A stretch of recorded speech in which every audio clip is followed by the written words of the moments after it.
وریا حەمەکەریم لە هەڵەبجە و بەرزان مەلا ئەمین لە سلێمانی سەرتا دەسمەلای وریا سڵاو لێبێ زانیاری چی هەیە لە هەڵەبجە؟ بەڵێ سڵاو لە تۆش لە ئێستا داگرتبوونەوە خۆپیشاندانەکەی هەڵەبجە لە بەردەم باخی گشتی هاوشێوەی دوێنێ دەستی پێکردووە جیاواز لە ڕۆژانی ڕابردوو و هاوشێوەی دوێنێ ڕێکخراانی خۆپیشاندانەکە و گرتبوونەوەکەی ئەمڕۆی هەڵەبجە تەنها بە شێوەیەکی گرتبوونەوە لە بەردەم باخی گشتی و سەرۆکایەتی شارەوانی هەڵەبجەدا کۆبوونەتەوە لە ئێستاداوا بڕیارە دوای چەند خولێکێکی تر بەیاننامەیەکیان هەبێ ڕێکخراانی گرتبوونەوە خۆپیشاندانەکەی هەڵەبجە و لەگەڵ ئەوەشدا پێشەوەی بچمە لای یەکێک لە ڕێکخراانی خۆپیشاندان و گرتبوونەوەکەی ئەمڕۆی هەڵەبجە ناوچەکانی پارتی دیموکراتی کوردستان لە شارەدەی تێوێڵە لە ناحیەی بیارە لە ناحیەی خوورماڵ لە ناحیەی سیروان لە قەزای سی سادق چۆڵ کراون و دراونەتە دەست هێزە ئەمنیەکانی سنوورەکە و لە ئێستادا هیچ بنکەوبارەگایەکی پارتی دیموکراتی کوردستان لەو شوێنانەی کە باسم کرد بوونی نییە و بارەگەکانیان تەسلیم بە هێزە ئەمنیەکانی ناوچەکە کردووە بۆ ئەوەی قسە زیاتر لەبارەی ئەم گرتبوونەوەی بکەین دەچینە لای بەڕێز مامۆستا عوسمان یەکێک لە ڕێکخراانی گرتبوونەوەکەی ئەمڕۆ مامۆستا بەیاننامەیەکتان هەیە ئێوە ناوڕۆکی بەیاننامەکە چیەوە مەبەستان چیە لە گرتبوونەوەکەی ئەمڕۆ؟ لە ڕاستی ئەوەی کە لە ڕۆژانی ڕابردووە ڕوویاوە ئێمە لە پارێزگای هەڵەبجە هەوڵمان داوە خۆپیشاندانێکی مەدەنیانە و ئاشتیانە ئەنجام بین لە پارێزگای ئاشتیەوە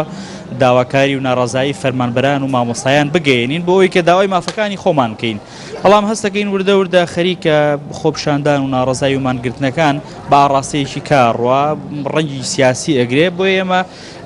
ئەمڕۆ بڕیاری کۆتایی خۆمانین کە لە ڕۆژانی داهاتوە چی بکەین و چۆن خۆپیشاندان و ناڕازایی و مانگرتنەکانمان درێژە پێ بین هێشتا بڕیاری کۆتاییمان نەیەوە کە شێوازەکان لە داهاتوە چۆن بێ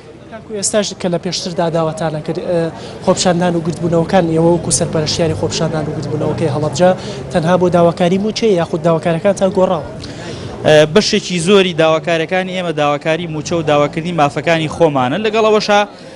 چۆن ناڕزاییش بوون بەرامبەر بە ڕێک نەکەوتنی پێنجلایەنەکە لەبەرەوەی کە چۆن ئێوان بڕیاریانیاوە ڕێک نەکەون و ئەوەی بەلایەنەوە گرنگ نەبێ خەڵکو و داواکارەکانی خەڵکو و شەقام و ئەم هەموو دۆخی کە ئێستا لە هەرێمی کوردستانە ڕوویاوە بەڕاستی خیتابی ئەمە بۆ حکوومەت بوو هەتا ئەم لەحزەی کە ئێمە قسەی تیاکەین ئەم هەموو ڕووداوی ڕوویاوە هەموو شەیدی کە بووە حکوومەت نەهاتۆ دەسەرخەت وەکو سەرۆکایەتی هەرێمەک و سەرۆکایەتی حکوومەت وەکو سەرۆکایەتی پەرلەمان بێن ڕاستەخۆ قسە لەسەر ئەم بابەتە بکەن بینین لێدوانی سیاسیەکان قساکەن حەق بوو حکوومەت بەهادایە دەسەرخەت و قسەی بکردایە سپاس بۆ بەڕێستان مەریوان ئەگەر دەرفەت هەبێ وێنەگرەکە بەشێک لە وێنەکانی گرتبوونەوەکەی هەڵەبجە بگوازێتەوە دواتر تاکو دەچمە لای یەکێک لە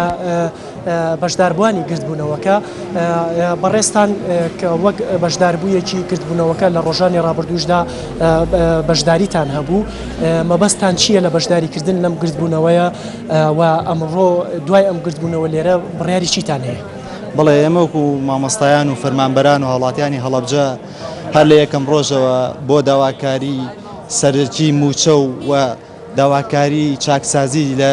سیستمی حکومڕانی ئەم وڵاتە هاتوین و پێویستە ئیتر دەسەڵاتدارانی هەرێمی کوردستان بەجددی بێنە سەرخەت و ئاور لە دەنگی ناڕەزایەتی ئەم خەڵکە بدەنەوە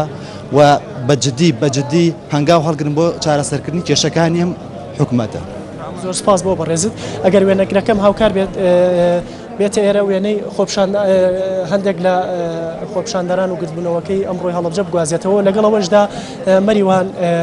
پشتوێنەی ئەمنی بۆ لەقی 12 پارتی دیموکراتی کوردستان و ناوچەی پارتی دیموکراتی کوردستان لە هەڵەبجە دروست کراوە لەلایەن مامۆستایانی ئاینی وا بڕیارە پاشکەمێکی تر لە